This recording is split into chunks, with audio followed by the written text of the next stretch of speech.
10ാം class കഴിഞ്ഞ് ചിലപ്പോൾ അല്ലെങ്കിൽ അവരുടെ പേരൻസിനൊക്കെ ഒരു ചെറിയൊരു ചിന്ത ഉണ്ടായിരിക്കും, 10ാം ക്ലാസ് കഴിഞ്ഞ് എല്ലാ കാര്യങ്ങളും മാറ്റിവെച്ച് ഫുള്ളി ഹൈലി പഠിത്തത്തിലേക്ക് മാത്രം തിരിച്ചെങ്കിൽ മാത്രമേ നീറ്റ് നേടാൻ പറ്റൂ.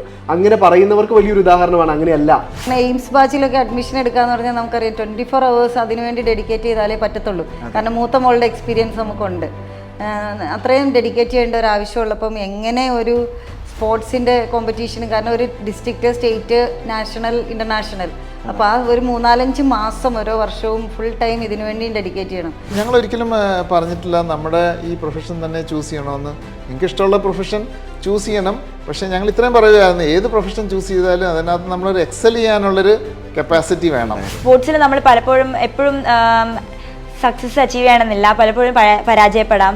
അതുപോലെ തന്നെ സ്റ്റഡീസിലും അങ്ങനെ എപ്പോഴും നമുക്ക് എക്സാമിനൊന്നും നല്ല മാർക്ക് കിട്ടില്ല. നമ്മളോട് ഫ്രണ്ട്സൊക്കെ ചോദിച്ചിട്ടുണ്ട്, ഇങ്ങനെ കളിച്ച് നടന്നാൽ മതിയോ, പഠിക്കണ്ടേ, അങ്ങനെ ഒരു ക്വസ്റ്റ്യൻ വരുമല്ലോ. അതോടൊപ്പം തന്നെ +1 +2 പഠിക്കുന്ന കാലഘട്ടത്തിൽ തന്നെ നമുക്ക് മെഡൽ ലഭിക്കണം എന്നുള്ളൊരു റിക്വയർമെൻറ്റും ഉണ്ട്. 10th അല്ലാതെ +2 കഴിഞ്ഞോ ഒരു മെഡൽ കിട്ടിയിട്ട് കാര്യമില്ല. +2 ബോർഡിൻ്റെ കൂടെ എൻട്രൻസ് എഴുതുന്ന കുട്ടികളൊക്കെ ചെയ്യുന്ന ബോർഡ് എക്സാം കഴിഞ്ഞിട്ട് ഒരു മാസം ഭയങ്കരമായിട്ട് പഠിക്കും. ആ സമയത്താണ് +1 ഒന്ന് റിവൈസ് ചെയ്യാൻ പറ്റുന്നത്.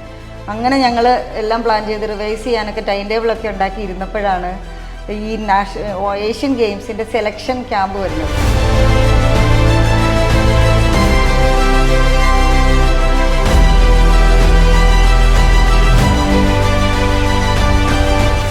ഹായ് ഓൾ, നീറ്റ് 2025 അതികഠിനമായിരുന്നു അല്ലേ? അതികഠിനമായ നീറ്റ് എക്സാമിൽ വലിയൊരു സ്കോർ കരസ്ഥമാക്കി MBBS സീറ്റ് ഉറപ്പിച്ചിരിക്കുന്ന ഒരു മിടുക്കിയായ വിദ്യാർത്ഥിക്കൊപ്പം എലൈൻ സിറിലിനൊപ്പമാണ് ഞാൻ ഇന്നിരിക്കുന്നത്. എലൈൻ ശരിക്കും പറഞ്ഞാൽ ഒരു സെലിബ്രിറ്റിയാണ്. കാരണം ഇന്ത്യ ഗവൺമെൻറ്റിൻ്റെ നിന്ന് വലിയ സ്വീകരണമൊക്കെ കരസ്ഥമാക്കി 2 ദിവസം മുൻപ് കൊറിയയിൽ നിന്ന് എത്തിയിട്ടേ ഉള്ളൂ. അപ്പോൾ തീർച്ചയായിട്ടും ഒരുപാട് വിശേഷങ്ങൾ എലൈന് നമ്മളോട് ഷെയർ ചെയ്യാനുണ്ട്. എലൈൻ്റെ നീറ്റ് ജേർണി എന്ന് പറയുന്നത് സാധാരണ ഒരു വിദ്യാർത്ഥിയുടെ നീറ്റ് ജേർണി പോലെയല്ല, കുറച്ച് വ്യത്യസ്തമാണ്. അതിലൊരു അത്ലറ്റിക് ക്യാരക്ടറുണ്ട്, ഒരു നല്ല മിടുക്കിയായിട്ട് അക്കാഡമിക് ബ്രില്യൻസ് ഒക്കെ കാണിച്ച് പഠിച്ച ഒരു കാലയളവുണ്ട്. അപ്പോൾ ഇതെല്ലാം എലൈൻ നമ്മളോട് ഇന്ന് ഷെയർ ചെയ്യും. സ്വാഗതം എലൈൻ.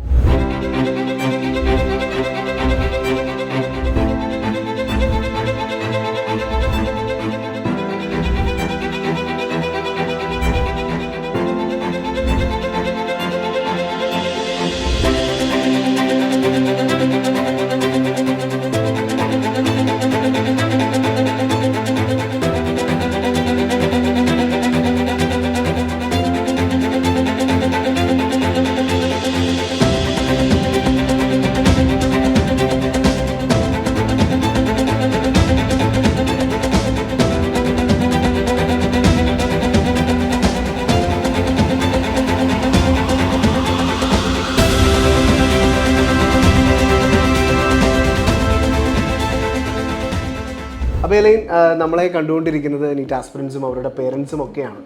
അപ്പോൾ തീർച്ചയായിട്ടും അവർക്ക് അറിയാൻ ആഗ്രഹം, ഞാൻ ആദ്യം പറഞ്ഞൊരു കാര്യമുണ്ടല്ലോ, 2 ദിവസത്തിന് മുൻപ് കൊറിയയിൽ നിന്ന് നാട്ടിലേക്ക് എത്തുന്നു, ഇന്ത്യ ഗവൺമെൻറ്റിൻ്റെ നിന്ന് വലിയ സ്വീകരണമൊക്കെ ഏറ്റുവാങ്ങുന്നു. അതെന്തായിരുന്നു എന്നുള്ളത് ആദ്യം പറഞ്ഞുകൊണ്ട് തന്നെ നമുക്ക് തുടങ്ങാം. അപ്പോൾ എനിക്ക് ആർട്ടിസ്റ്റിക് റോളർ സ്കേറ്റിങ്ങിൽ തന്നെ ഏഷ്യൻ ചാമ്പ്യൻഷിപ്പിൽ പങ്കെടുക്കാൻ ഒരു അവസരം കിട്ടി. അപ്പോൾ ഇതിൻ്റെ സെലക്ഷൻ എന്ന് പറഞ്ഞാൽ തന്നെ നീറ്റിന് മുന്നേ ഉള്ള ഒരു 15 days ആയിരുന്നു. അപ്പോൾ എനിക്ക് അപ്പം തന്നെ അക്കാഡമിക്സും സ്പോർട്സും എല്ലാം കൂടെ മാനേജ് ചെയ്യേണ്ടി വന്നു. അതും ഇതിൻ്റെ ക്യാമ്പ് എന്ന് പറഞ്ഞാൽ ടൈറ്റ് ഷെഡ്യൂളായിരുന്നു, രാവിലെയും വൈകിട്ടും എല്ലാം പ്രാക്ടീസ് ഉണ്ടായിരുന്നു. അപ്പോൾ അതിൻ്റെ ഇടയ്ക്ക് തന്നെ സമയം കണ്ടെത്തി പഠിക്കേണ്ടിയൊക്കെ വന്നു. അതുപോലെ തന്നെ ഈ ഒരു കഴിഞ്ഞ 3 മാസങ്ങൾ എല്ലാ മന്തും 15 days ക്യാമ്പ് ഉണ്ടായിരുന്നു. അങ്ങനെ ഒരു നല്ല ഒരു റിസൾട്ടോടെ എനിക്ക് ഏഷ്യൻ ചാമ്പ്യൻഷിപ്പ് കഴിഞ്ഞ് മടങ്ങിയെത്താൻ സാധിച്ചു. സിയോൾ, സൗത്ത് കൊറിയയിലായിരുന്നു ഈ ചാമ്പ്യൻഷിപ്പ് നടന്നത്. അപ്പോൾ മോളെ, ഏറ്റവും വലിയൊരു കാര്യം എന്ന് പറയുന്നത് ഈ ഒരു +1 +2 ഒപ്പമാണ് മോള് എൻട്രൻസ് പരിശീലിച്ചത്. ഇപ്പം ഇത്ര വലിയ അച്ചീവ്മെൻറ്റ്സും ഒക്കെ നേടുന്നത് ഈ ഒരു സമയത്താണ്. അപ്പോൾ ഇതെല്ലാം ഒരുപോലെ കൊണ്ടുപോവുക എന്ന് പറയുന്നത് ഒരു ചെറിയ ബുദ്ധിമുട്ടേറിയ കാര്യം തന്നെയാണ് അല്ലേ? പക്ഷെ മോള് നല്ല മിടുക്കിയായിട്ട് ആ കാര്യങ്ങളെല്ലാം ചെയ്തു. മോളോട് ഞാൻ ആദ്യം ചോദിച്ചിട്ട് +2 എത്ര ഉണ്ടായിരുന്നു മോളുടെ സ്കോർ? 12th വെച്ച് എനിക്ക് ബോർഡ് എക്സാമിന് 97% ലഭിക്കാൻ സാധിച്ചു. അതോടൊപ്പം തന്നെ ഫുൾ എ1. അപ്പോൾ തീർച്ചയായിട്ടും മോൾക്കൊരു ലക്ഷ്യമുണ്ടാവുമല്ലോ, എനിക്ക് ഒരു MBBS സീറ്റ്, അതെവിടെയായിരിക്കും മോൾ കരസ്ഥമാക്കാൻ ആഗ്രഹിക്കുന്നത്? എനിക്ക് വീടിനടുത്ത് തന്നെയുള്ള കോളേജസിൽ ലഭിക്കാനാണ് ആഗ്രഹം. ആലപ്പുഴ, കോട്ടയം, തിരുവനന്തപുരം ഇതിലൊക്കെ കിട്ടിയാൽ അതാണ് ആഗ്രഹിച്ചിരിക്കുന്നത്. ഓക്കെ. അപ്പോൾ അതുപോലെ തന്നെ ഇപ്പോൾ മോള് സ്പോർട്സിൽ മിടുക്കിയായിരുന്നു.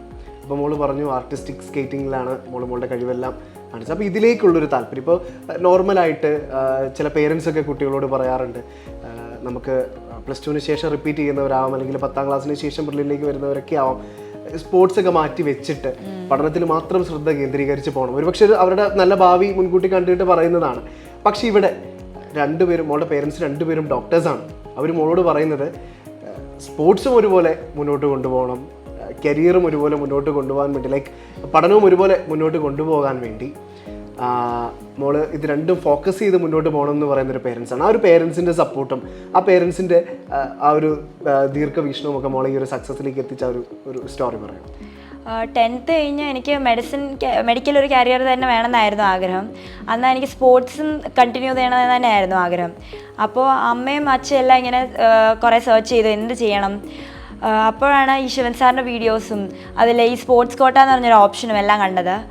അപ്പോൾ ഒരിക്കലും എന്നോട് പഠിത്തം ഫോക്കസ് ചെയ്യണം, സ്പോർട്സ് മാറ്റി വെച്ചിട്ട് പഠിത്തത്തിൽ ഫുൾ ഇത് കൊടുക്കണമെന്ന് അവർ നിർബന്ധിച്ചിരുന്നില്ല. അവർ എപ്പോഴും സപ്പോർട്ടീവും അവരൊരു ഗൈഡൻസും എല്ലാം എന്നെ ഒത്തിരി സഹായിച്ചിരുന്നു. 11th ലും 12th ലും തന്നെയാണെങ്കിൽ ഈ സ്പോർട്സിൻ്റെ മത്സരവും എല്ലാ സമയമാകുമ്പം ചിലപ്പോൾ നമുക്ക് എൻട്രൻസിൻ്റെ മോഡൽസിനെല്ലാം മാർക്ക് കുറയും, അങ്ങനെ ഒക്കെ ഉണ്ടാവാം. അപ്പോഴും ഒരിക്കലും അവരെന്നെ വഴക്ക് പറയുകയോ അങ്ങനെയൊന്നും ചെയ്തിട്ടില്ല, എപ്പോഴും സപ്പോർട്ടീവായിരുന്നു. ഇന്ത്യനെ പ്രതിനിധീകരിച്ച് അല്ലേ ഒരു ഏഷ്യൻ ഗെയിംസിൽ പാർട്ടിസിപ്പേറ്റ് ചെയ്ത വിദ്യാർത്ഥിയാണ്.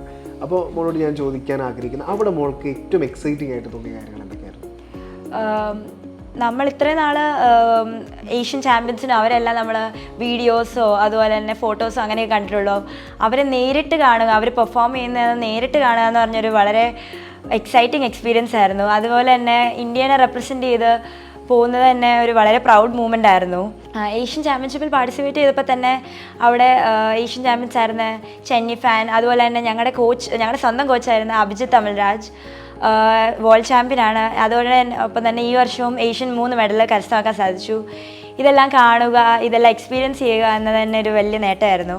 അപ്പോൾ എലൈൻ ഒരു മിടുക്കിയാണ് എന്ന് നമ്മൾ എടുത്തു പറയുന്നതിന് പിന്നിൽ ഏറ്റവും പ്രധാനപ്പെട്ട കുറച്ച് വസ്തുതകളുണ്ട്. മറ്റൊന്നുമല്ല, ആൾ +1 +2 ബ്രില്ലിൻ്റെ ഹൈബ്രിഡ് എയിംസ് ബാച്ചിൽ പഠിച്ചിട്ടാണ് ഇത്ര വലിയൊരു നേട്ടം കൈവരിച്ചത്. And at the same time സ്പോർട്സിലൊക്കെ വലിയ ആക്റ്റീവായിരുന്നു, നിങ്ങൾ കേട്ടു ആ കഥ. അപ്പോൾ തീർച്ചയായിട്ടും ആ ഒരു കാലയളവുണ്ടല്ലോ, അക്കാഡമിക്സിലും ഒരുപോലെ ബ്രില്യൻ്റ് ആയിട്ട് നിന്ന ആ ഒരു കാലഘട്ടം, അതുകൂടെ മോൾക്ക് പറയാം. മോളുടെ ഒരു നീറ്റ് ജേർണി കൂടെ പറയാം. നമ്മളെ കേൾക്കുന്നവർക്ക് ഒരുപക്ഷെ മോളുടെ ഒരു അത്ലറ്റിക് തലം മനസ്സിലായി. ഇനി ആ ഒരു ആസ് എ നീറ്റ് ആസ്പിരൻറ്റ് മോളെങ്ങനെ ഈ ഒരു സക്സസ്സിലേക്ക് എത്തി? 11th ഞാൻ എങ്ങനെ സ്പോർട്സും അക്കാഡമിക്സും കൂടെ കൊണ്ടുവന്ന സമയത്താണ് എയിംസ് റെസിഡൻഷ്യൽ ബാച്ചിൽ ചേർന്ന എല്ലാ ദിവസവും ക്ലാസ്സസ് കാണും. അപ്പം സ്പോർട്സിന് വേണ്ടിയുള്ള എക്സ്ട്രാ ടൈം കിട്ടില്ല. അപ്പോഴാണ് എയിംസ് ഹൈബ്രിഡ് ബാച്ചിനെ കുറിച്ച് എനിക്ക് അറിവ് നേടിയത്. അങ്ങനെ എയിംസ് ഹൈബ്രിഡ് ബാച്ചിൽ ചേർന്നു. അതാകുമ്പോൾ വീക്കെൻഡ് ക്ലാസ്സസും പബ്ലിക് ഹോളിഡേയ്സിലും എല്ലാം ആയിരുന്നു അറ്റൻഡ് ചെയ്യേണ്ടി വന്നിരുന്നത്. അങ്ങനെ ഈ ജേർണിയുടെ സമയത്ത് തന്നെ പക്ഷേ പലപ്പോഴും എനിക്ക് ഈ സ്പോർട്സിൻ്റെ സമയം എന്ന് വെച്ചാൽ കോമ്പറ്റീഷൻ്റെ പീക്ക് മന്ത്സ് ഉണ്ട്, സെപ്റ്റംബർ ടു ഡിസംബർ.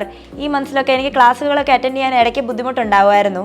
എന്നാൽ പോലും മാക്സിമം പെൻഡിങ് വെക്കാതെ അറ്റൻഡ് ചെയ്യുമായിരുന്നു. നീറ്റിൻ്റെ അവസാനത്തെ മാസമായാലും ഏപ്രിലിൽ എനിക്ക് ഏഷ്യൻ ചാമ്പ്യൻഷിപ്പിനുള്ള സെലക്ഷൻ ട്രയൽസ് വന്നു. അതൊരു 15 day ക്യാമ്പായിരുന്നു. മൊഹാലിയിലായിരുന്നു, അത് പഞ്ചാബിലായിരുന്നു. അപ്പോൾ അവസാനത്തെ ആ 15 days ഏറ്റവും പഠിക്കേണ്ട പീക്ക് ടൈമിൽ നീറ്റിനും ഫോക്കസ് ചെയ്യുക, അതുപോലെ തന്നെ ഈ സ്പോർട്സിലും ഫോക്കസ് ചെയ്യുക എന്ന് പറഞ്ഞാൽ ബുദ്ധിമുട്ടായിരുന്നു. അതുപോലെ തന്നെ ക്യാമ്പ് കഴിഞ്ഞ് കറക്റ്റ് വന്ന് ലാൻഡ് ചെയ്ത ഉടനെ അടുത്ത ദിവസം നീറ്റ് എക്സാം എഴുതേണ്ടി വന്നു. അത് വലിയൊരു കാര്യമാണ് കേട്ടോ. കാരണം നമുക്കറിയാം ഇത്തവണത്തെ നീറ്റ് എക്സാം എന്ന് പറയുന്നത് ഭയങ്കര ടൈറ്റ് ആയിട്ടുള്ളൊരു നീറ്റ് എക്സാം ആയിരുന്നു. ആ എക്സാം ഹാളിലേക്ക് മോള് വരുന്നത് പഞ്ചാബ് മൊഹാലിയിൽ നിന്നാണ് അല്ലേ?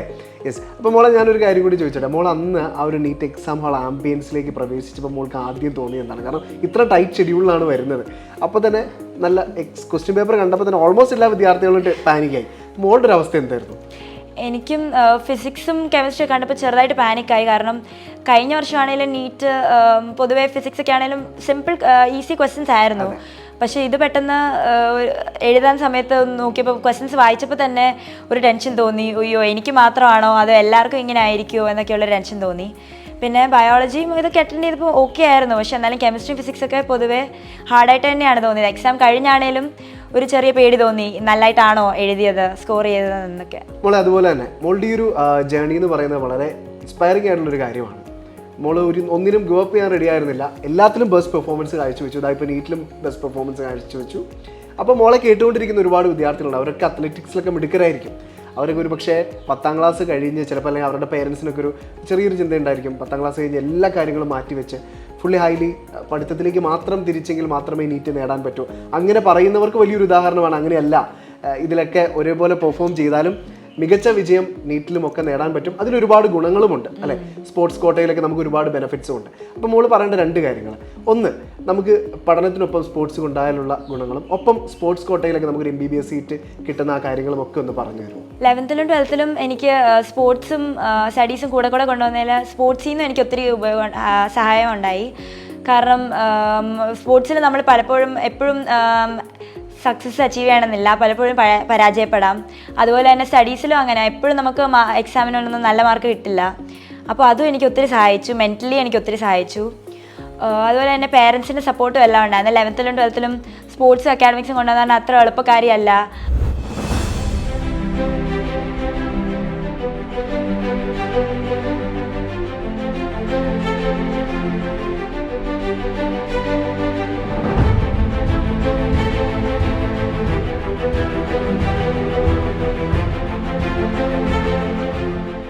അപ്പോൾ നമ്മൾ എലൈൻ്റെ പേരൻസിനെ കുറിച്ചൊക്കെ പറഞ്ഞു.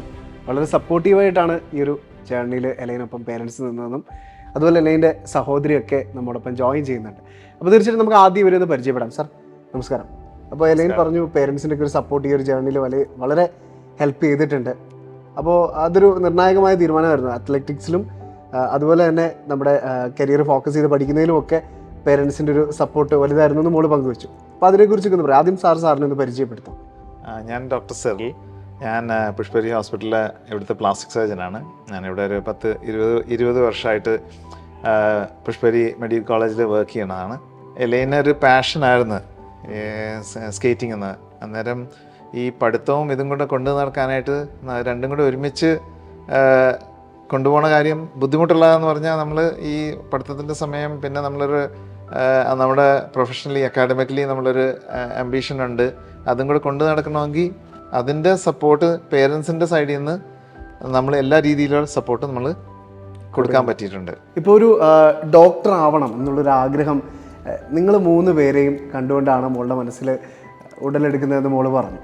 അപ്പോൾ തീർച്ചയായിട്ടും ആ ഒരു ഡോക്ടർ ലക്ഷ്യത്തിനൊപ്പം ഇപ്പോൾ സാധാരണ പേരൻസൊക്കെ എപ്പോഴും പറയാറ്, ഇപ്പോൾ നമ്മൾ ഇതിന് വേണ്ടിയിട്ട് നീറ്റിന് വേണ്ടിയിട്ടൊക്കെ പ്രിപ്പയർ ചെയ്യുമ്പോൾ കുറേ കാര്യങ്ങൾ നമ്മൾ ഡ്രോപ്പ് ചെയ്യണം, നന്നായിട്ടിരുന്ന് പഠിച്ചെങ്കിൽ മാത്രമേ നമുക്ക് പറ്റൂ. ഇവിടെ നന്നായിട്ട് അത്ലറ്റിക്സിലും പെർഫോം ചെയ്യുക, ഒരേപോലെ തന്നെ നന്നായിട്ട് പഠിക്കുക, ഇതെല്ലാം പറഞ്ഞു കൊടുത്തത് പേരൻസ് ആണെന്ന് മോള് നേരത്തെ പറഞ്ഞിരുന്നു. അപ്പോൾ ആ ഒരു കാര്യം മോളെ ഇൻസ്പയർ ചെയ്ത പേരൻസിൻ്റെ ഒരു ഡോക്ടർ ജേർണിയും അതുപോലെ തന്നെ ഈ ഒരു കാര്യങ്ങളൊക്കെ മോളെ മുന്നോട്ട് കൊണ്ടുപോയത് അതൊക്കെ സെൽഫ് എക്സ്പീരിയൻസ് ചെയ്യുന്നതായിരിക്കും. അതൊക്കെ ഒന്ന് പറയാം. മേഡം എന്ത് ചെയ്യുന്നു എന്നുള്ളത് ആദ്യം പറയാം. എൻ്റെ പേര് ഡോക്ടർ ജോയ്സ്. ഞാൻ പുഷ്പഗിരി മെഡിക്കൽ കോളേജിലെ സൈക്കാട്രി വിഭാഗം മേധാവിയാണ്. ഓക്കെ. ഇവിടെ വർക്ക് ചെയ്യുന്നു വർഷങ്ങളായിട്ട്, ഒരു 10-15 വർഷമായിട്ട് പുഷ്പഗിരി വർക്ക് ചെയ്യുന്നു. ഓക്കെ. എലൈനെ സംബന്ധിച്ചിടത്തോളം സ്കേറ്റിംഗ് ഒരു നല്ലൊരു പാഷനാണ്, വളരെ ഇൻട്രസ്റ്റാണ്. അപ്പം 10th തന്നെ നാഷണൽ ഗെയിംസിൽ പാർട്ടിസിപ്പേറ്റ് ചെയ്തു. അപ്പോൾ ക്ലാസ് എനിക്ക് തോന്നുന്നു ഒരു 50% ക്ലാസ് കട്ട് ചെയ്യേണ്ടി വന്നു. അത് ഗുജറാത്തി വെച്ചായിരുന്നു. അത് കഴിഞ്ഞിട്ട് അപ്പോൾ 10th ഇപ്പോൾ ഞങ്ങൾ പോലും കുഴപ്പമില്ല, 10th കിട്ടുന്ന മാർക്ക് മതിയെന്ന് വിചാരിച്ചിട്ടും വളരെ നല്ല ഒരു പെർസെൻറ്റേജ് ഓടെ 10ൽ എനിക്ക് 96%ഓടെ CBSE ബോർഡ് എക്സാം പാസ്സായി. അതിൽ നിന്ന് തന്നെ ഞങ്ങൾക്കൊരു കോൺഫിഡൻസ് ആയി. കാരണം സ്പോർട്സ് കയ്യിൽ വെച്ച് ഇത്രയും ക്ലാസ് കട്ട് ചെയ്ത് മോഡലൊന്നും എഴുതാൻ പറ്റിയിട്ടില്ല, എന്നിട്ടും ഇത്രയും നല്ല മാർക്ക് വാങ്ങിക്കുമെങ്കിൽ +1 +2നും എന്തിനാ നമ്മുടെ പാഷനും മാറ്റിവെച്ചിട്ട് പഠിത്തത്തിലോട്ട് മാത്രം തിരിയേണ്ട ഒരു ആവശ്യമില്ല എന്ന് വിചാരിച്ചു. അല്ലാതെ സ്പോർട്സിന് മാർക്ക് കിട്ടി സ്പോർട്സ് കോട്ട കിട്ടാൻ വേണ്ടിയൊന്നുമല്ല നമ്മൾ ശരിക്കും ഇതിൻ്റെ കൂടെ കൊണ്ടുപോകാൻ തീരുമാനിച്ചത്. ഓക്കെ. അപ്പോൾ ഇതൊരു ഹാപ്പി ഡോക്ടേഴ്സ് ഫാമിലി എന്ന് തന്നെ നമ്മൾ പറയണം കേട്ടോ. കാരണം എനിക്ക് ഫാദർ ഡോക്ടറാണ്, മദർ ഡോക്ടറാണ്, ഇതാ ചേച്ചി ഇപ്പോൾ ബ്രില്യൻറ്റിനുമാണ്, ഇതാ ഇപ്പോൾ MBBS ഒക്കെ നേടി നിൽക്കുന്ന ഒരു സമയമാണ്. അപ്പോൾ എലൈനെ സംബന്ധിച്ചിടത്തോളം ഡോക്ടർ ആവുക എന്നുള്ളത് ആ ഒരു ലക്ഷ്യം എങ്ങനെ വന്നു എന്നുള്ളത് ക്ലിയർ ആണെങ്കിലും നമ്മളെ കാണുന്നവർക്കൂടെ അറിയാനൊരു ആഗ്രഹം ഉണ്ടായത്. ആ ഒരു ഡോക്ടർ എന്നൊരു സ്വപ്നം എങ്ങനെയാണ് അവളുടെ മനസ്സിൽ ഉടലെടുക്കുന്നത്? ഇവരൊക്കെ തന്നെയാണ് ഇൻസ്പയർ ചെയ്തത്. പറഞ്ഞു. കൊച്ചിലോട്ട് തന്നെ അമ്മയുടെ അച്ഛനും വർക്കും അവരൊരു എക്സ്പീരിയൻസ് ഷെയർ ചെയ്യുമ്പോഴെല്ലാം എനിക്ക് ഈ ഒരു ഫീൽഡിനോട് താല്പര്യം തോന്നുമായിരുന്നു. പിന്നെ ചേച്ചിയാണെങ്കിലും MBBSന് പഠിക്കുന്ന കാലത്തും എല്ലാവരുടെ കഥകളും അവരുടെ ഒരു കോളേജ് എക്സ്പീരിയൻസ് എല്ലാം പറയുമ്പോൾ എനിക്ക് ഈ ഒരു ഫീൽഡിനോട് ഭയങ്കര ഒരു ഇൻട്രസ്റ്റ് ഉണ്ടായിരുന്നു. ഇപ്പോൾ 2 പേരും ഡോക്ടേഴ്സാണ്. ഈ ഒരു മേഖലയിലെ റിസ്ക്കും ഇതൊക്കെ പഠിച്ച് ഈ ഒരു നീറ്റ് പോലുള്ള ഒരു കോമ്പറ്റേറ്റീവ് എക്സാമൊക്കെ എങ്ങനെ നേടിയെടുക്കും എന്നുള്ളൊരു ചിന്തയൊക്കെ സ്വാഭാവികമായിട്ടും എല്ലാ പേരൻസിനും ഉള്ള പോലെ നമുക്കും ഉണ്ട്.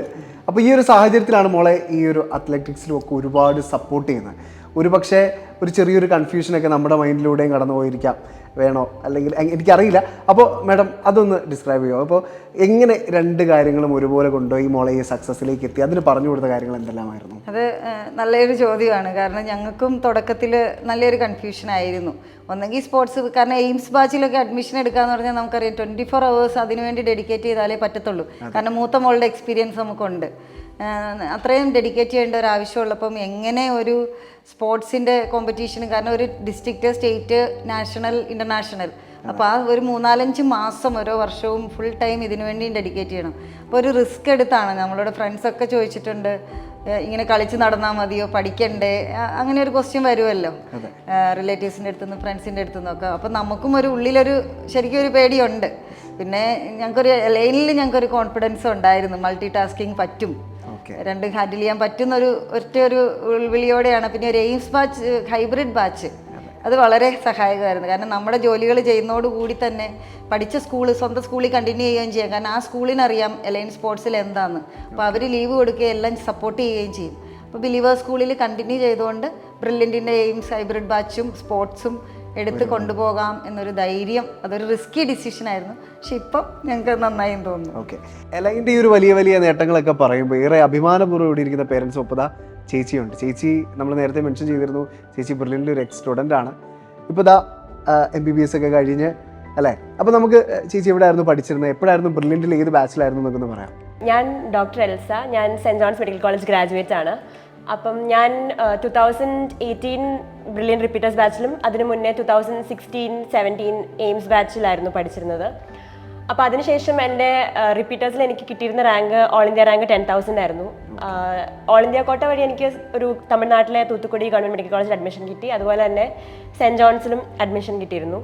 പിന്നെ നമ്മൾ കുറേ ആൾക്കാരോടൊക്കെ അന്വേഷിച്ച് അങ്ങനെ കോളേജ് റാങ്കിങ് വൈസും ഒക്കെ അക്കാഡമിക്കിലൊക്കെ നല്ലതാണെന്ന് അറിഞ്ഞപ്പം പിന്നെയാണ് സെൻറ്റ് ജോൺസിൽ ചേരാന്നുള്ളൊരു ഡിസിഷൻ എടുത്തത്. ഓക്കെ, ഇപ്പോൾ സെൻറ്റ് ജോൺസ് ഒക്കെ ബ്രില്യൻറ്റിൽ നിന്ന് ആഗ്രഹിക്കുന്ന ഒരുപാട് വിദ്യാർത്ഥികളുണ്ട്. നമ്മുടെ കമൻസിലൊക്കെ പറയാറുണ്ട് സെൻറ്റ് ജോൺസ് മെഡിക്കൽ കോളേജിനെ കുറിച്ചൊക്കെ ഒന്ന് പറയുമോ? അപ്പോൾ അവർക്കൊക്കെ അറിയാൻ വേണ്ടിയിട്ട് സെൻറ്റ് ജോൺസിൻ്റെ ഒരു എക്സ്പീരിയൻസും അവിടുത്തെ ഒരു MBBS കാലഘട്ടമൊക്കെ ഒന്ന് പറയാം. സെൻറ്റ് ജോൺസ് മെഡിക്കൽ കോളേജിൽ എനിക്ക് വളരെ നല്ലൊരു എക്സ്പീരിയൻസ് ആയിരുന്നു.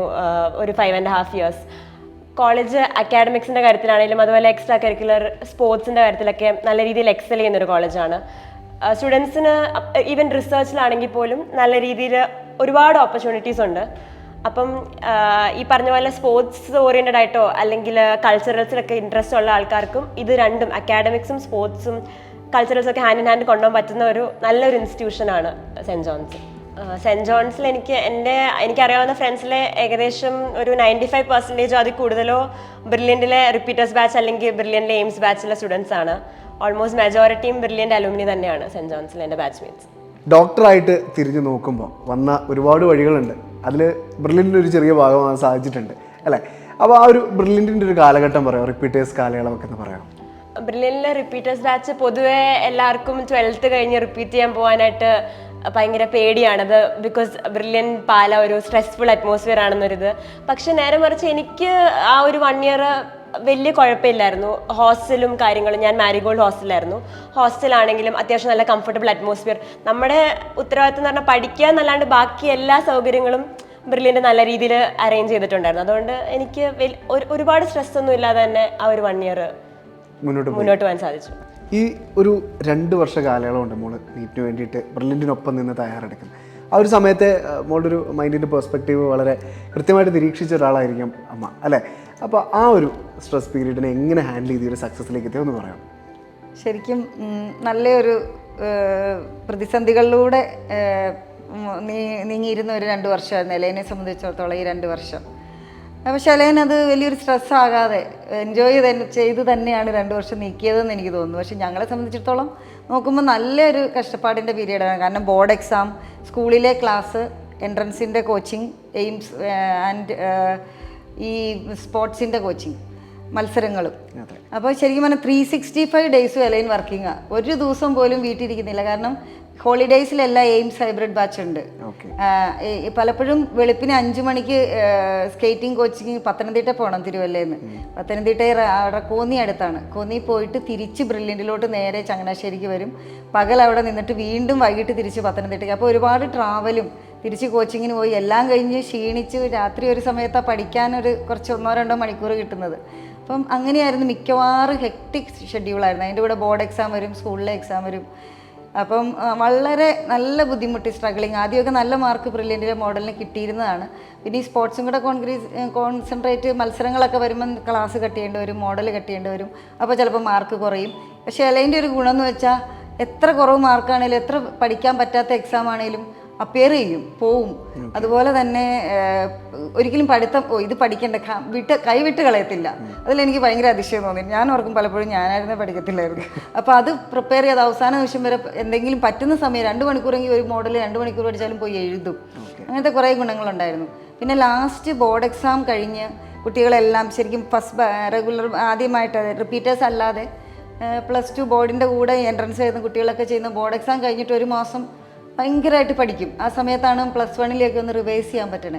അങ്ങനെ ഞങ്ങൾ എല്ലാം പ്ലാൻ ചെയ്ത് റിവൈസ് ചെയ്യാനൊക്കെ ടൈം ടേബിളൊക്കെ ഉണ്ടാക്കി ഇരുന്നപ്പോഴാണ് ഈ ഏഷ്യൻ ഗെയിംസിൻ്റെ സെലക്ഷൻ ക്യാമ്പ് വരുന്നത്. അപ്പോൾ once in a life time ഒരു സ്പോർട്സ് പേഴ്സണെ സംബന്ധിച്ചിടത്തോളം ഒരു ഏഷ്യനിൽ ഒരു ഇന്ത്യൻ ജേഴ്സി അണിയാന്ന് പറഞ്ഞാൽ അതൊരു വികാരമാണ്. അപ്പോൾ ഞങ്ങളും ഭയങ്കരമായിട്ട് കൺഫ്യൂഷൻ അടിച്ചു. ആ സെലക്ഷൻ ക്യാമ്പിന് പോയാൽ ഒരുപക്ഷെ സെലക്ഷൻ കിട്ടും, സെലക്ഷൻ കിട്ടിയാൽ ഇന്ത്യനെ റെപ്രസെൻറ്റ് ചെയ്യാം. പക്ഷേ നമ്മുടെ 1 മാസം കഴിഞ്ഞ് നീറ്റ് എക്സാം, അത് ഞങ്ങൾക്കും എല്ലാവർക്കും ഞങ്ങൾ ഡിസൈഡ് ചെയ്തു പഞ്ചാബിലാണ് സെലക്ഷൻ, നല്ല ചൂടുള്ള സമയം. അവിടെ ഞങ്ങളും കൂടി കൂട്ടുപോകാം, നമുക്ക് അവിടെ താമസിച്ച് രാവിലെ സെലക്ഷൻ്റെ ട്രെയിനിങ് കഴിഞ്ഞിട്ട് പകൽ പഠിക്കാം, വൈകിട്ട് വീണ്ടും സെലക്ഷൻ. അത് അപ്പോൾ ഉള്ള സമയം പഠിച്ചിട്ട് രണ്ടും കൂടി അങ്ങ് ഡിസൈഡ് ചെയ്തു. പക്ഷേ അത് ഒത്തിരി കഷ്ടപ്പെട്ടു. രാവിലത്തെ കോച്ചിങ് കഴിഞ്ഞാൽ ചൂടത്തൊക്കെ ഇരുന്ന് പകൽ വായിക്കുകയും ഉദ്ദേശിച്ച അത്ര പഠിച്ചില്ലെങ്കിൽ എലൈനെ കൊണ്ട് പറ്റുന്ന സമയം മൊത്തം യൂട്ടിലൈസ് ചെയ്തു. അവിടെ ഇരുന്ന് പഠിക്കുക. ബുക്കല്ല, ഞങ്ങൾ 2 പെട്ടി ബുക്കുമായിട്ടാണ് എയർപോർട്ടിൽ ബുക്ക് കാണിച്ചാണ് ഞങ്ങൾ ഫ്ലൈറ്റിൽ പോലും കയറിയത്. ഫുൾ ബുക്കുമായിട്ട് പോയി അവിടെ ഇരുന്ന് ഫുൾ 3 ആഴ്ച ട്രെയിനിങ്ങിൻ്റെ ഇടയിലും പകൽ മൊത്തം പഠിച്ചു. അങ്ങനെ ആണ് നേരെ അന്ന് ലാൻഡ് ചെയ്തതിൻ്റെ പിറ്റേ ദിവസം നീറ്റ് എക്സാം ആയിരുന്നു. അപ്പോൾ അതൊക്കെ ഒരു വലിയൊരു ടാസ്കും ആയിരുന്നു എന്ന് എനിക്ക് തോന്നി. എന്നാലും ഞാൻ പറഞ്ഞ പോലെ എലൈൻ ആ 1 മാസം വേണമെങ്കിൽ ഏതായാലും സെലക്ഷൻ ക്യാമ്പിന് ഇവിടെ എത്തത്തില്ല എന്ന് പറഞ്ഞിട്ട് സാധാരണ കുട്ടികൾ ചെയ്യുന്നതാണ്, നിർത്തിവെക്കും. ഇനി വേണ്ട, ഏതായാലും ഒന്നും എത്തത്തില്ല എന്നാൽ നിർത്തിയേക്കാം. പക്ഷെ നിർത്തിയില്ല, ലാസ്റ്റ് ദിവസം വരെ പഠിച്ചുകൊണ്ടിരുന്നു. അതൊരു വലിയൊരു നല്ലൊരു ക്വാളിറ്റി ആയിട്ട് എനിക്ക് തോന്നുന്നു, ആ ഒരു മൾട്ടി ടാസ്കിങ്ങിനുള്ള മനസ്സ്. തീർച്ചയായിട്ടും ലക്ഷ്യത്തിൽ എത്രമാത്രം ഉറച്ചു നിന്ന് ആ ലക്ഷ്യത്തിലേക്ക് എത്താൻ മനസ്സാണ് വലിയൊരു കാര്യം. അത് ഉണ്ടെങ്കിൽ എന്ത് സാധിക്കും എന്ന് എനിക്ക് തോന്നുന്നു. കുട്ടികൾക്ക് ബാക്കി കുട്ടികളോട് പറയുക, ഇപ്പോൾ ഡോക്ടർ ആവണം എന്നുള്ളൊരു ചിന്ത മുകളിലെ മനസ്സിൽ നിങ്ങളുടെ സർവീസൊക്കെ കണ്ടിട്ടാണ് ഇതിലേക്ക് വരുന്നതെന്ന് പറഞ്ഞു. പക്ഷേ എങ്കിലും ഇത് എക്സ്പീരിയൻസ് ചെയ്തിട്ട് നമ്മൾ മക്കൾക്ക് പറഞ്ഞു കൊടുക്കുന്ന ഒരു ലൈഫ് ഉണ്ടല്ലോ, അതൊക്കെ ഒന്ന് സാറിന് പറയാം. സപ്പോർട്ട് ചെയ്തൊരു കാലയളവും. അതെ, സപ്പോർട്ട് ചെയ്ത് കാണുന്നതെന്ന് പറഞ്ഞാൽ ആദ്യം നമ്മൾ ഈ നീറ്റിൻ്റെ എൻട്രൻസിൻ്റെ പഠിത്തവും സ്കൂളിൻ്റെ പഠിത്തവും ഇതെല്ലാം കൂടെ കൂട്ടി പിന്നെ നമ്മൾ സ്പോർട്സിൻ്റെ ഒരു ഇൻവോൾവ്മെൻറ്റ് കൊണ്ട് വന്നപ്പം കുറച്ചൊരു ഡിഫിക്കൽട്ട് ഡിസിഷനാണ്. പക്ഷേ അത് എലൈൻ്റെ ആയിട്ടുള്ള കുറച്ച് ഗുണങ്ങളുണ്ട്. എനിക്ക് തോന്നുന്നത് സ്പോർട്സിൻ്റെ ആയിട്ടുള്ള എലൈൻ്റെ കുറച്ച് കിട്ടിയ ഗുണങ്ങളുണ്ട്. നമ്മൾ ഇതെല്ലാം കൂടെ ഒന്നിച്ച് കൊണ്ട് നടക്കാം. പിന്നെ ഈ സ്ട്രെസ്സുള്ള സമയത്ത് അത് ഒരു കൂൾ ഒരു ആറ്റിറ്റ്യൂഡ് അതും കൂടെ നടത്തിച്ച് പോകാമെന്നുള്ളൊരു രീതിയാണ് എനിക്ക് തോന്നുന്നത് എലൈനെ ഏറ്റവും കൂടുതൽ ഹെൽപ്പ് ചെയ്തത്. പിന്നെ ഞങ്ങൾ ഒരിക്കലും പറഞ്ഞിട്ടില്ല നമ്മുടെ ഈ പ്രൊഫഷൻ തന്നെ ചൂസ് ചെയ്യണമെന്ന്. നിങ്ങൾക്ക് ഇഷ്ടമുള്ള പ്രൊഫഷൻ ചൂസ് ചെയ്യണം. പക്ഷേ ഞങ്ങൾ ഇത്രയും പറയുകയായിരുന്നു, ഏത് പ്രൊഫഷൻ ചൂസ് ചെയ്താലും അതിനകത്ത് നമ്മളൊരു എക്സൽ ചെയ്യാനുള്ളൊരു കപ്പാസിറ്റി വേണം. ഇപ്പോൾ സ്പോർട്സ് ആണെങ്കിൽ സ്പോർട്സിൽ എക്സൽ ചെയ്യണം, പഠിത്തമാണെങ്കിൽ നമ്മൾ ഏത് ലൈൻ ചൂസ് ചെയ്താലും അതിനകത്ത് എക്സൽ ചെയ്യണം. പിന്നെ പൊതുവേ നമ്മുടെ വീട്ടിൽ എല്ലാ സമയത്തും സംസാരം ഈ ഒരു മെഡിസിനും ഇത് റിലേറ്റഡ് ആണ്. മൂത്താള് മെഡിസിന് പോയി കഴിഞ്ഞാൽ അവളും വന്ന് സംസാരിക്കുമ്പോൾ ഇങ്ങനത്തെ ഒരു മേഖല സംസാരം ആകുമ്പം പിന്നെ നാച്ചുറലി അത് കാരണമായിരിക്കും അവർക്ക് ഒരു ഇങ്ങനത്തെ ഒരു ഇൻട്രസ്റ്റ് വന്നത്, ഇതിനകത്ത് നമുക്ക് ചേരാന്ന് ഒരു മെഡിസിനിലുള്ള ഒരു ആറ്റിറ്റ്യൂഡ് വന്നത്. ഞങ്ങളുടെ 2 കുട്ടികളുടെ പഠനവുമായി ബന്ധപ്പെട്ട് 8 വർഷത്തോളം ഞങ്ങൾക്ക് ബ്രില്യൻറ്റുമായിട്ട് അടുപ്പമുണ്ട്. അപ്പോൾ 2 വ്യക്തികളുടെ പേര് പ്രത്യേകം എടുത്തു പറയേണ്ട ആവശ്യമുണ്ട്. ഒന്നാമതായിട്ട് ജോർജ് സാർ, ഡയറക്ടറായ സാറിൻ്റെ ഓരോ മോട്ടിവേഷൻ ടോക്കും കുട്ടികളോടൊപ്പം ഞങ്ങളും കേൾക്കാറുണ്ട്. വളരെ ഇൻസ്പയറിംഗ് ആണ്. ഓരോ ടോക്കും കേൾക്കുമ്പോൾ കുട്ടികൾക്ക് പഠിക്കാൻ നല്ല ഉത്സാഹം കൂടുന്ന, എത്ര പഠിക്കാത്ത കുട്ടിക്കും. അതുപോലെ തന്നെ അടുത്ത് പറയേണ്ടത് ശിവൻ സാർ. ശിവൻ സാറിൻ്റെ യൂട്യൂബ് വീഡിയോസും അതുപോലെ വാട്സാപ്പിലെ മെസ്സേജും എത്ര ക്ലാരിറ്റിയാണ്. ഓരോ സ്റ്റേജിലും കുട്ടികൾക്കും പേരൻസിനും വേണ്ട ഡയറക്ഷൻസ്, ഇൻസ്ട്രക്ഷൻസ് വരുന്നത് വളരെ വളരെ എടുത്തു പറയേണ്ട ഒരു കാര്യമാണ്. രണ്ടുപേർക്കും ഞങ്ങളുടെ നന്ദി.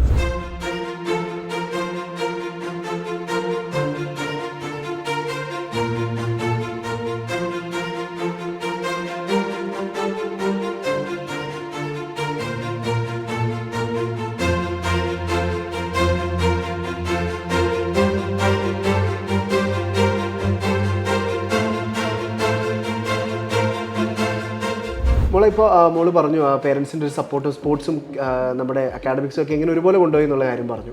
അപ്പോൾ മോളോട് ഞാൻ ചോദിക്കാൻ ആഗ്രഹിക്കുന്നത്, ഇപ്പോൾ സ്പോർട്സ് കോട്ടയെക്കുറിച്ചൊക്കെ അറിയാൻ ആഗ്രഹിക്കുന്ന ഒരുപാട് വിദ്യാർത്ഥികളുണ്ടാവും. അപ്പോൾ അവരോട് മോൾക്ക് ഇപ്പോൾ ഈ ഒരു നീറ്റ് സ്കോർ വന്നതിൻ്റെ അടിസ്ഥാനത്തിൽ സ്പോർട്സ് കോട്ട എങ്ങനെ മോൾക്ക് ഉപയോഗപ്പെട്ടു എന്നുള്ളതൊന്ന് മെൻഷൻ ചെയ്യാം. സ്പോർട്സ് കോട്ടയുടെ ഒരു മിനിമം റിക്വയർമെൻ്റ് എന്ന് പറഞ്ഞാൽ സ്റ്റേറ്റ് മെഡലാണ്. അതുമാത്രമല്ല ഇത് ലെവൽ കൂടുന്നതനുസരിച്ച് അതിനോടൊപ്പം സ്പോർട്സിൻ്റെ മാർക്കും കൂടി വരും. ഇൻ്റർനാഷണൽ പാർട്ടിസിപ്പേഷനും എല്ലാം മാർക്ക് കൂടുതലാണ്. അതിനോടൊപ്പം തന്നെ നീറ്റ് സ്കോറും ഈക്വലി ഇമ്പോർട്ടൻ്റ് ആണ്. നീറ്റിന് എത്ര സ്കോറുണ്ട് അതും സ്പോർട്സിൻ്റെ മാർക്കും കൂടെ കൂട്ടിയാണ് ഈ സ്പോർട്സ് കോട്ട റാങ്ക് ലിസ്റ്റ് വരുന്നത്. അതോടൊപ്പം തന്നെ +1 +2 പഠിക്കുന്ന കാലഘട്ടത്തിൽ തന്നെ നമുക്ക് മെഡൽ ലഭിക്കണം എന്നുള്ളൊരു റിക്വയർമെൻറ്റും ഉണ്ട്. 10th അല്ലാതെ +2 കഴിഞ്ഞോ ഒരു മെഡൽ കിട്ടിയിട്ട് കാര്യമില്ല. ഈ ലെവൽ കൂടുന്നതനുസരിച്ച് സ്റ്റേറ്റ്, നാഷണൽ, ഇൻ്റർനാഷണൽ ലെവൽ കൂടുന്നതനുസരിച്ച് അതുപോലെ തന്നെ സ്പോർട്സിൻ്റെ മാർക്കും കൂടി വരും. അപ്പോൾ ഈ ഒരു കഠിനമായ നീറ്റ് എക്സാമിനെ സമീപിച്ചപ്പോഴും മോളോടൊപ്പം സ്പോർട്സ് ഉണ്ടായിരുന്നു. ഇനിയിപ്പോൾ MBBS കാലഘട്ടത്തിലേക്ക് കേരളത്തിലെ ഏറ്റവും നല്ല മെഡിക്കൽ കോളേജിൽ പ്രവേശിക്കാനാണ് ആഗ്രഹിക്കുന്നത് എന്ന് മോള് ഓൾറെഡി പറഞ്ഞു. അപ്പോൾ അവിടേക്കൊക്കെ ചെല്ലുമ്പോൾ ഉള്ളൊരു സ്പോർട്സ് കരിയർ മോൾ എങ്ങനെയാണ് മുന്നോട്ട് കൊണ്ടുപോകാൻ ആഗ്രഹിക്കുന്നത്? MBBSന് ജോയിൻ ചെയ്താൽ പോലും സ്പോർട്സ് കണ്ടിന്യൂ ചെയ്യണം തന്നെയാണ് എൻ്റെ ആഗ്രഹം. അതുപോലെ തന്നെ മെഡിസിനിൽ തന്നെ സ്പോർട്സ് മെഡിസിൻ എന്നൊരു ഫീൽഡ് എൻ്റെ കണ്ണിൽപ്പെട്ടു. അപ്പോൾ അതിലും കണ്ടിന്യൂ ചെയ്യണം തന്നെയാണ് എൻ്റെ ആഗ്രഹം. യെസ്, അപ്പോൾ വരുന്ന വർഷങ്ങളിലൊക്കെ നീറ്റ് എഴുതാൻ ആഗ്രഹിക്കുന്ന ഒരുപാട് വിദ്യാർത്ഥികളുണ്ട്. അതിൽ തന്നെ അത്ലറ്റിക്സിലൊക്കെ മികച്ച പ്രകടനം കാഴ്ചവെക്കുന്ന നിരവധി വിദ്യാർത്ഥികൾ. ഒരുപക്ഷെ അവരൊക്കെ നീറ്റിന് വേണ്ടി പ്രിപ്പയർ ചെയ്യുന്ന കാലഘട്ടത്തിൽ ഒരുപക്ഷെ അവരുടെ സ്വപ്നങ്ങളെയൊക്കെ ഉപേക്ഷിച്ച് അല്ലെങ്കിൽ ഇതുവരെ വന്ന ഒരുപാട് അച്ചീവ്മെൻറ്റ്സിനെയൊക്കെ ഉപേക്ഷിച്ച് നീറ്റിന് വേണ്ടി മാത്രം ഫോക്കസ് ചെയ്ത് പഠിക്കണം എന്നുള്ളൊരു ലക്ഷ്യവുമൊക്കെ ആയിട്ട് ബ്രില്യനിലേക്ക് വരുന്ന വിദ്യാർത്ഥികളുണ്ട്. അവർക്കൊക്കെ വലിയൊരു മാതൃകയാണ് എലൈൻ എന്ന് പറയുന്നത്. വളരെ വ്യത്യസ്തമായൊരു എപ്പിസോഡായിരുന്നു, വ്യത്യസ്തമായൊരു ടോക്കായിരുന്നു. ഒരുപാട് പേർക്ക് ഇൻസ്പിറേഷൻ ആവുന്ന ഒരു വിദ്യാർത്ഥി തന്നെയാണ്. കാരണം വിദ്യാർത്ഥി ഇതിൽ മെൻഷൻ ചെയ്തൊരു കാര്യമുണ്ട്, ഒരുപാട് ഇപ്പോൾ അത്ലറ്റിക്സിലൊക്കെ പോകുമ്പോൾ നമ്മൾ ഒരുപാട് പരാജയപ്പെടും. ആ പരാജയങ്ങളിൽ നിന്ന് നമുക്ക് വിജയത്തിലേക്ക് എത്താൻ സാധിക്കും. അപ്പോൾ അതുതന്നെയാണ് നീറ്റിലും ഇത്ര വലിയൊരു സ്കോറിലേക്ക് എത്താൻ എലൈനെ സഹായിച്ചത്. അപ്പോൾ ഇത്രയും നേരം ഞങ്ങളെ കേട്ടുകൊണ്ടിരുന്ന എല്ലാ മലയാളി പ്രേക്ഷകർക്കും നന്ദി.